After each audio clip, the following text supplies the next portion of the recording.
నమస్తే, welcome to our channel. ప్రస్తుతం మనతో పాటు కాటిగర్ హరి గారు ఉన్నారు, వాస్తు సామ్రాట్ విభూషణ్. నమస్తే సార్. సార్, ఇంటికి ద్వారం అనేది ముఖ్యం కదా, సో ఆ ద్వారాల్లో కౌంట్ అనేది క్యాలిక్యులేట్ చేస్తూ ఉంటారు. కొంతమంది చెప్తారు 3 ఉండకూడదు, కొంతమంది చెప్తారు ఉండొచ్చు అని అంటారు. అసలు ఇంటికి 3 ద్వారాలు అనేది ఉండొచ్చా సార్, ఉండకూడదు? 100% ఉండొచ్చు, 100% ఉండొద్దు. అంటే కన్ఫ్యూజన్ లో పడిపోతాం మేము. కండిషన్స్ చెప్తాను నేను. ఓకే. నేను కండిషన్స్ లేకుండా మాట్లాడాను. అంటే చాలా మంది ఏంటంటే ఒకటే ఒక వర్డ్ 3 ద్వారాలు ఉండొద్దు. ఎందుకు? అది ఎందుకు అసలు? నేను ఇప్పుడు అవన్నీ కాదండి. నేను ఇప్పుడు మీకు సింపుల్ ఒక ప్రశ్న ఇస్తాను. మీరు ఇప్పుడు అక్కడ నేను ఇప్పుడు వచ్చినప్పుడు బ్రేక్ఫాస్ట్ చేస్తూ నాకు కనిపించారు, రైట్, కూర్చున్నారు, కరెక్ట్ 10 minutes అవుతుంది. నేను మిమ్మల్ని ఒక ప్రశ్న వేస్తాను, బ్రేక్ఫాస్ట్ చేస్తారా అండి? మీ సమాధానం ఇప్పుడు చెప్పండి నాకు.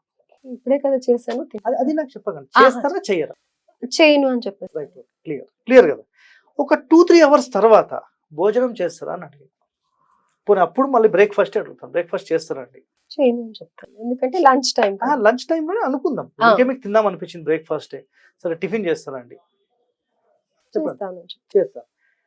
ఒక మనిషి మీరే 2 నాలుకలుగా పొద్దున్న ఒకటి మాట్లాడారు, మధ్యాహ్నం ఒకటి మాట్లాడారు, ఎట్లా అని నేను ప్రశ్నిస్తే ఆ సందర్భం వేరే, ఈ సందర్భం వేరే. మీరు కడుపు నిండా తిని రెడీగా ఉన్న టైంలో నేను అడగడం, మీరు ఆల్రెడీ తిన్నారు కాబట్టి నాకు వద్దు అని చెప్పేశారు. అదే మధ్యాహ్నం టైంలో తింటారా అని నేను అడిగితే, లేదండి ఇప్పుడు నేను తింటాను అన్నాను. ఉదయం ఒక మాట, మధ్యాహ్నం ఒక మాట మాట్లాడారు అంటే ఎట్లా? సందర్భాన్ని బట్టి వర్డ్ ఉంటుంది.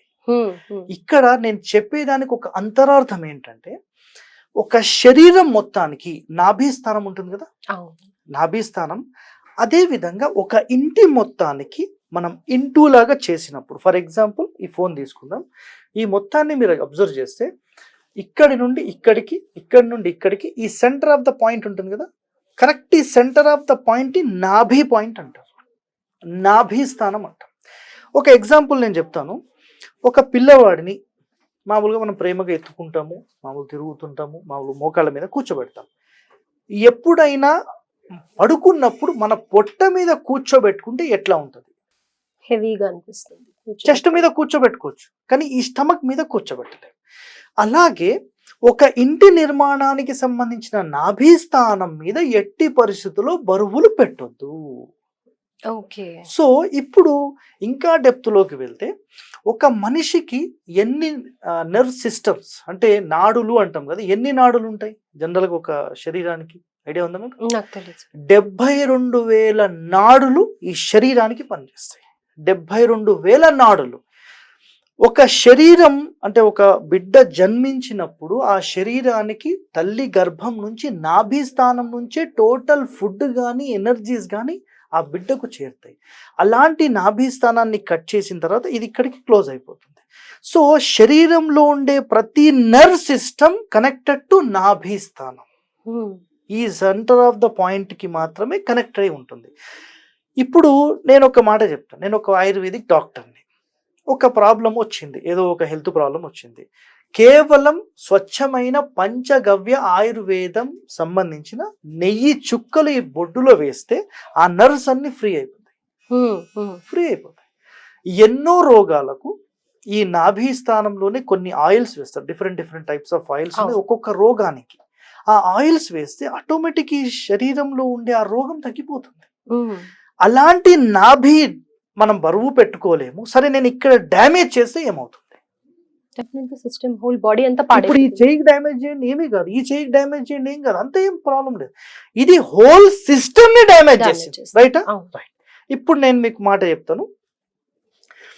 ఈ మొత్తానికి correct centre of the point లో, అంటే ఇక్కడ ఒక డోర్ పెట్టాను, ఎగ్జాంపుల్ ఇక్కడ ఒక డోర్ పెట్టాను, ఎన్ని డోర్స్ అయినాయి? 2 doors. ఈ సెంటర్ లోనే నేను ఒక డోర్ పెడతాను అంటాను. ఈ సెంటర్ లో డోర్ పెట్టాలంటే ఏం కావాలంటే వాల్ కావాలి కదా. సో ఈ సెంటర్ లోనే నేను వాల్ కట్టి అక్కడ డోర్ పెట్టాను అనుకోండి, ఏమవుతుంది? ఇంటికంతా నెగటివిటీ వస్తుంది. అంటే ఏదైతే energy generating point connected to బ్రహ్మస్థానం ఉంటుందో దాన్ని డ్యామేజ్ చేసేసి ప్రెస్ చేసేసినట్టు. ఓకే. ఇప్పుడు చెప్పండి, ఇక్కడ ఒక డోర్, ఈ సెంటర్ లో ఒక డోర్, ఇక్కడ ఒక డోర్, ఈ వరుసగా 3 ద్వారాలు ఉండొచ్చా? ఎగ్జాంపుల్ గా జనరల్ గా అయితే మీకు అర్థమైంది కదా, మీరు చెప్పండి, ఉండొచ్చా? పెట్టుకోకూడదు. Clear cut, right. ఇప్పుడు ఇదే ఇంటిని నేను ఇక్కడ ఒక డోర్ పెడతాను, ఇక్కడ ఒక డోర్ పెడతాను, ఇక్కడ ఒక డోర్ పెడతాను. సెంటర్ని నేను ముట్టుకోలేదు. ఇప్పుడు పెట్టొచ్చా? 3 పెట్టొచ్చు. ఇప్పుడు 1, 2, 3 అయినాయి. ఇంకోటి కూడా పెట్టుకోండి, 4, ప్రాబ్లం లేదు. 3 ద్వారాలు ఎప్పుడు పెట్టకూడదు అంటే కేవలం ఇంటి మొత్తాన్ని 2 ముక్కలుగా డివైడ్ చేస్తూ పెట్టినప్పుడే దోషం. ఓకే. ఈ కండిషన్ అనేది చాలా మంది తెలుసుకోకుండా డైరెక్ట్ ఒక స్టేట్మెంట్ 3 ద్వారాలు ఉండొద్దని మాట్లాడుతున్నారు. ఎట్లా? పిక్చర్ మీకు అర్థమైందండి? అర్థమైంది.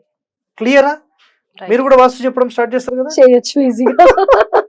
సో నేను చెప్పే కండిషన్స్ అనేవి చాలా ఇంపార్టెంట్ అండి. ఎందుకంటే నేను అధ్యయనం చేసింది మొత్తం ఎందుకు అనే కండిషన్ నేను అధ్యయనం చేస్తున్నాను.